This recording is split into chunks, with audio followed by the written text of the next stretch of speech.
You know what hurts most? It's not when a stranger crosses a line. It's when someone you trust doesn't even see the line at all. I never thought I'd have to explain boundaries to my own sister. But then one afternoon, I walked into my room, and there she was, reading my diary like it was her right. And that's where this story begins. It happened on a Tuesday, not a dramatic day, not stormy or tense, Just an ordinary, quiet afternoon. I had gone out for a walk, something I started doing to clear my head, left my phone charging, grabbed a hoodie, and headed out. It wasn't supposed to be more than 20 minutes. When I came back, the house was still. No music, no noise. Just that soft hum of silence you can only really appreciate when you live with other people. I headed toward my room. The door was open, and she was sitting on my bed. My sister. She didn't hear me come in. She was too focused. Her eyes were scanning the pages fast, page after page, completely absorbed. And in her hands was my diary. My chest tightened. My breath caught halfway. She turned the page, then she looked up. Her face froze. "Oh," she said. Like I was the one who had walked in on her privacy. I didn't speak at first. I just walked in slowly, like maybe I was dreaming, and if I didn't move too fast, I'd wake up. She closed the book, finally. It was just sitting there, she said. Shrugging like it was nothing, I blinked. And I thought it was one of your sketchbooks or something. I didn't know it was, she paused, personal. You read 4 pages. She looked down. I didn't mean anything by it. I walked over and held out my hand. She hesitated. Then gave it back, my fingers wrapped around the cover like it was something sacred again. Didn't yell. I didn't ask her what she read. I didn't tell her. How much of me was in that notebook? How many things I never said out loud? How many nights I stayed up writing just to understand what I was feeling? I just said, "Please leave." She stood up, still trying to play it casual. You shouldn't leave things out if you don't want people to see them. I looked at her, and something inside me broke, quietly. This isn't about where it was, I said. It's about what it is. And the fact that you opened it anyway, she rolled her eyes. It's not like I told anyone. That's not the point. Okay, she said, already halfway out the door. Whatever, chill. And then she was gone. I sat on the bed for a long time, holding the book against my chest. Not because I was trying to be dramatic, but because I felt like something had been taken, and I couldn't get it back. That night, I couldn't sleep. I kept thinking, what did she read? What did she feel entitled to? Why didn't she stop? But mostly, I kept thinking about how easily she had said, it was just sitting there. Like my thoughts, my fears, my heart on paper. Were fair game if they weren't locked away. The next morning, she acted like nothing had happened. She made toast, asked if I wanted coffee, hummed while scrolling on her phone. I didn't say a word. I couldn't. I had spent half the night rewriting everything in my head.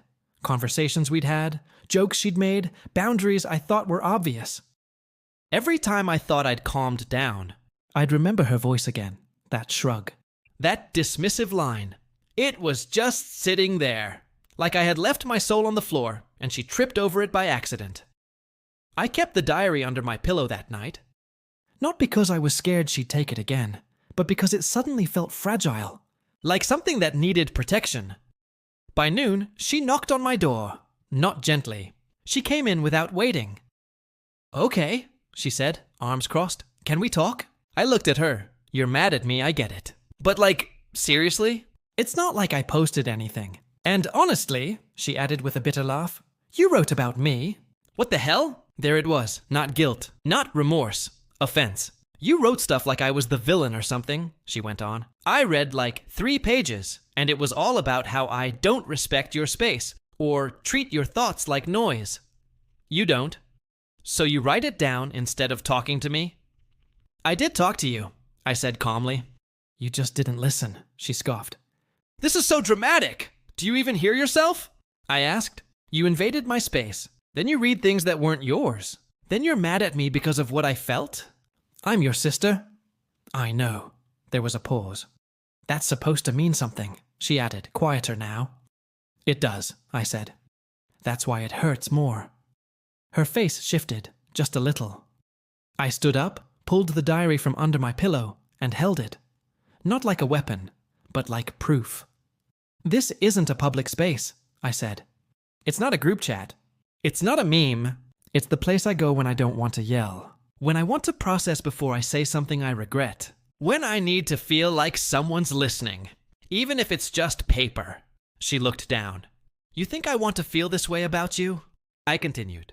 You think I like writing those things? I was trying to understand what kept happening between us.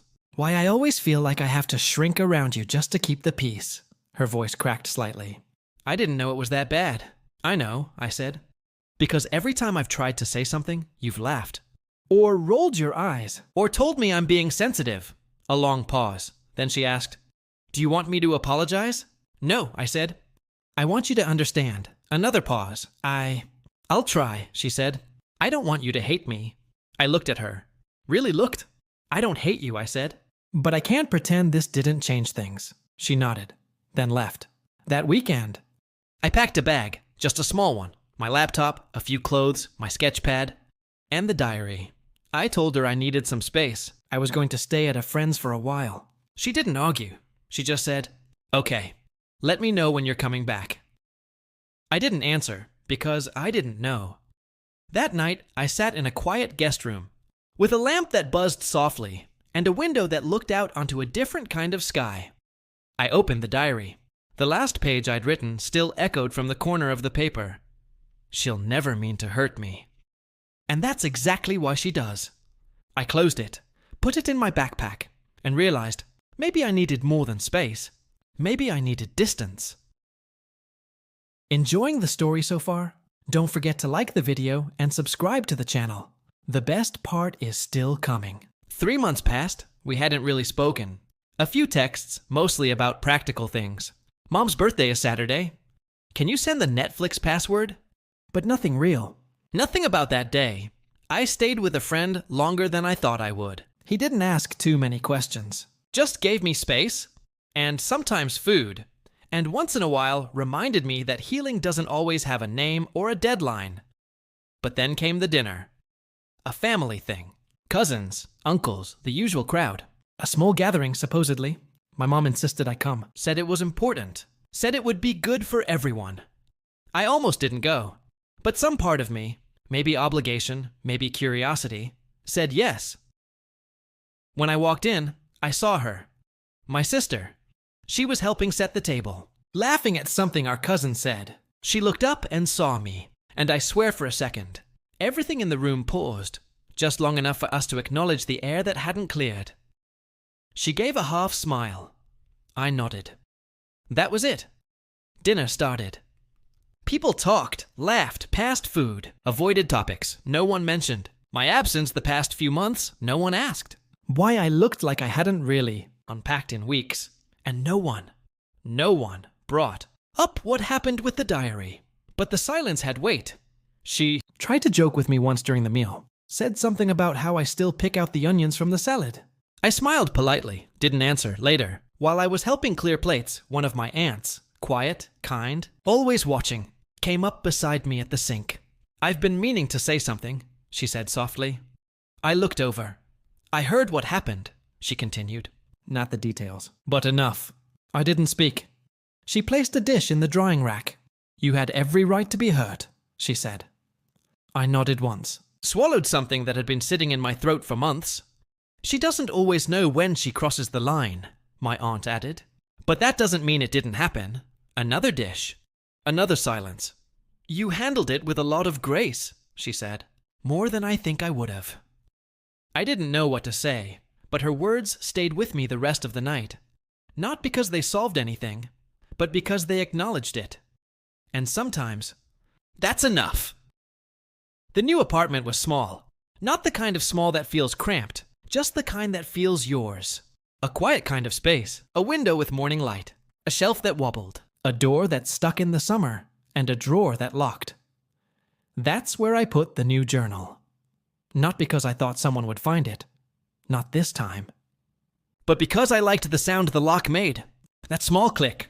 Like something sacred being kept safe. I hadn't written in weeks. But that night, I sat by the window and opened to a blank page. I didn't write about her, not this time.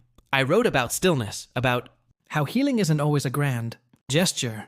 Sometimes it's just deciding that your thoughts are yours. That your mind is a place no one else gets to live in without permission. I wrote about how I missed the version of my sister I used to laugh with, And how that version might come back one day. but also how it's okay if she doesn't, because I'm not writing for her anymore. I'm writing for me. I closed the journal, Slid it into the drawer, and turned the tiny key. Click. The sound wasn't dramatic. It was peaceful. The lock clicked from the inside. And that was enough. Some things don't need confrontation. They just need closure. Your mind, your thoughts, your story, they belong to you, and no one else gets to rewrite them. Thanks for staying until the end.